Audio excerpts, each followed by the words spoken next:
آپ نے دیکھا ہوگا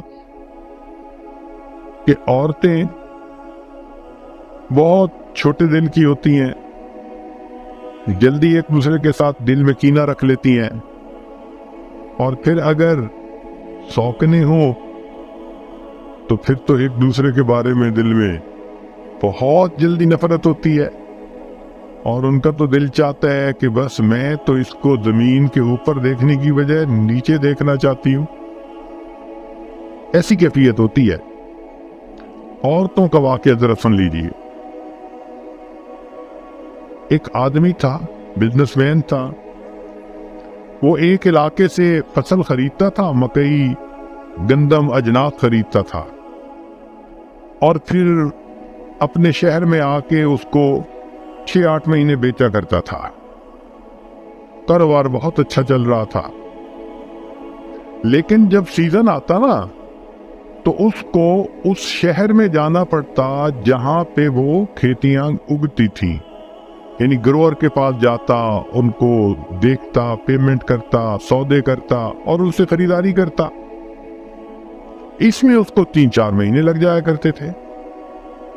اس نے یہ فیل کیا کہ بھائی وہ میری بیوی بہت خوبصورت بھی ہے اور اچھی بھی ہے، نیک بھی ہے، لیکن یہ جو کاروبار کی وجہ سے مجھے 3-4 مہینے وہاں جانا پڑتا ہے تو میرے لیے تو وہاں مشکل ہے پاکیزہ رہنا، تو گناہ تو میں نے کرنا نہیں، اس لیے بہتر ہے کہ میں وہاں پہ بھی شادی کر لیتا ہوں۔ اور پہلی بیوی کو بتانے کی ضرورت اس لیے نہیں کہ میں 3 مہینے کے بعد پھر اسی کے ساتھ جا کے رہوں گا، اس کو کیوں پریشان کروں۔ اس نے وہاں پیغام بھیجا کسی کی طرف نکاح کا، اور اس کو بتا دیا کہ یہ میری زندگی کی ترتیب ہے، میں اتنے مہینے یہاں رہوں گا، مگر جب چلا جاؤں گا تو تمہارے کھانے پینے کی ذمہ داری میں اٹھاؤں گا، مگر میں نہیں ہوں گا، مجھے جانا ہوگا، اگر قبول ہے تو کر لو نکاح۔ وہ عورت بھی بے سہارا تھی، اس نے کہا چلو کوئی مجھے سپورٹ کرے گا، میرا خاوند بنے گا، میں اس کی وجہ سے عزت جو ہے اس کی زندگی گزاروں گی، مجھے اپنی عزت کے بارے میں خطرہ نہیں رہے گا۔ وہ نکاح پہ تیار ہو۔ خیر اس نے نکاح کیا، اس کو مکان لے کے دیا، گھر میں چیزیں ساری ڈلوا دی، 2-3 مہینے رہا، بالآخر اپنے وقت پہ یہ واپس آیا۔ اب عورت اس معاملے میں بہت سمجھدار ہوتی ہے، اس کے آتے ہی اس عورت نے اندازہ لگا لیا بدلے بدلے میرے سرکار نظر آتے ہیں، مگر وہ چپ رہی، کہا اس نے کچھ نہیں۔ اب یہ جب کچھ عرصہ رہا تو اس کے ذہن میں خلش ہو گئی کہ اس دفعہ جو یہ آیا ہے نا تو کچھ ہے مسئلہ صحیح۔ اگلی دفعہ پھر ایسا ہی ہوا تو پھر اس کے دل میں شک کی بجائے پک ہو گیا کہ مسئلہ ہے کوئی۔ چنانچہ ایک بوڑھی عورت تھی، اس نے اس سے رابطہ کیا اور اس کو کہا کہ اماں میں تمہیں اتنے پیسے دوں گی، تم ذرا سفر کر کے جاؤ فلاں شہر میں، میرا خاوند 4 مہینے 3 مہینے وہاں رہتا ہے، تو یہ کیسے رہتا ہے؟ تو بڑھیا نے کہا بہت اچھا۔ وہ بڑھیا پہنچ گئی، اس نے چند دنوں میں فگر آؤٹ کر لیا کہ اس نے نکاح کیا ہوا ہے اور بیوی کے ساتھ رہتا ہے اور اپنا کاروبار بھی کرتا ہے، اور پھر 4 مہینے کے بعد واپس جاتے ہیں، اس کی بیوی پیچھے رہتی ہے اس کے اکیلی۔ جب اس نے آ کے بیوی کو کنفرم کر دیا تو اس کے دل پہ بڑی چوٹ لگی کہ میرے خاوند نے ایک نکاح اور کر لیا، مجھے بتایا تک نہیں، میرے میں کیا کمی تھی؟ مگر یہ چپ ہو گئی۔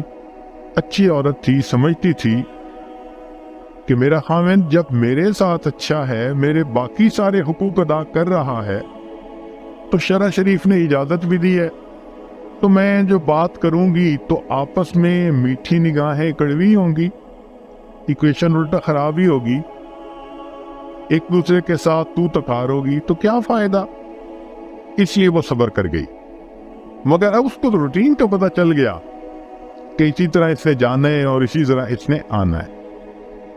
اللہ کی شان دیکھیں کہ اسی دوران اس نوجوان بزنس مین کو ہارٹ پرابلم ہوئی اور اچانک ایک دن اس کی ہارٹ اٹیک کی وجہ سے وفات ہو۔ اب جب وفات ہو گئی تو سب رشتہ دار اکٹھے ہوئے، خیر کا زمانہ تھا، انہوں نے کہا بھائی اس کی میراث جو ہے تقسیم کرو، حقداروں کو دو۔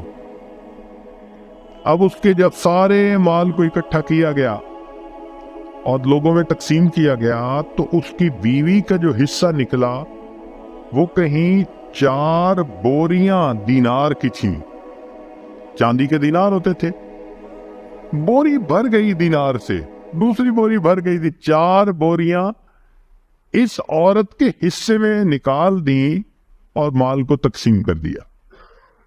اب عورت اپنے گھر میں بیٹھی سوچ رہی ہے، کسی کو پتہ نہیں کہ اس کی بیویاں کتنی تھیں، سب ایک سمجھتے تھے، اور مجھے تو کنفرم ہے کہ بیویاں ایک نہیں، بیویاں 2 تھیں، لہذا یہ جو 4 بوریاں ملی ہے یہ سب میری نہیں، اس میں اس دوسری بیوی کا بھی حصہ ہے۔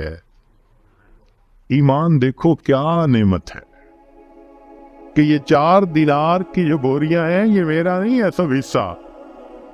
کوئی بندہ بشر اور نہیں جانتا تھا۔ عورت نے کہا مجھے تو پتہ ہے نا، لہذا اس نے اسی عورت کو بلایا اور بلا کے کہا کہ میں تمہیں اتنے پیسے دوں گی اجرت، تم کسی مرد کو لے لو، مزدور کو، اور یہ 2 بوریاں اٹھوا کے لے جاؤ، اور اس کی جو بیوی ہے نا وہاں، اس کو جا کے اس کی اطلاع بھی دو کہ خاوند فوت ہو گیا، اور بتاؤ کہ اس عورت نے تمہارا حصہ یہ 2 بوریاں دینار میراث میں سے بھیجا ہے۔ چنانچہ وہ بڑھیا لے کے چلی گئی۔ جب گھر پہنچی تو اس عورت کو ملی اور اس نے اس کو اطلاع دی کہ جی تمہارے خاوند کی تو اس طرح وفات ہو گئی اچانک۔ اب اس بات کو سن کے تو وہ بہت روئی، بہت روئی۔ جب کافی رو لیا، تھوڑا صبر ہوا، تو اس وقت اس بڑھیا نے اس کو کہا کہ دیکھو اس کی جو پہلی بیوی ہے نا، اس کے حصے میں 4 بوریاں آئی تھیں، مگر اس کو پتہ چل گیا تھا کہ تم بھی اس کی بیوی ہو، لہذا اس نے 2 بوریاں تمہارا حصہ تمہیں بھیجا ہے۔ اس پر وہ اور بھی کچھ روئی کہ اس کی بیوی کتنی اچھے اخلاق والی اور کتنی دیندار عورت تھی کہ کسی کو پتہ نہیں، اور اسے 2 بوری دینار کی مجھے بھیج دی۔ تو پھر جب رو کے تھوڑا صبر ہوا تو کہنے لگی کہ اچھا میں بھی آپ کو اجرت دوں گی، آپ یہ 2 بوریاں لے جائیں اور اس پہلی کو واپس پہنچا دیں۔ 2 بوریاں لے جائیں اور پہلی کو واپس پہنچا دیں۔ اس نے کہا کیوں؟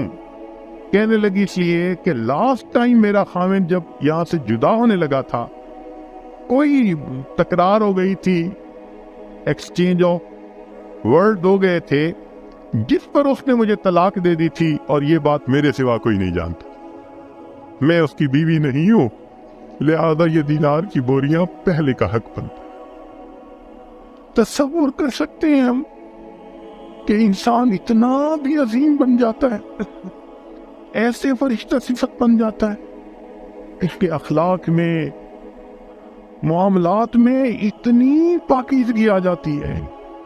اللہ اکبر کبیر۔ یہ دین اسلام کا حسن ہے کہ ایمان بندے کے اندر جب بھرتا ہے تو یہ دیکھنے میں انسان ہوتا ہے، حقیقت میں یہ فرشتوں سے بھی آگے بڑھ جاتا ہے۔ فرشتوں کو دکھانا تھا بشر ایسے بھی ہوتے۔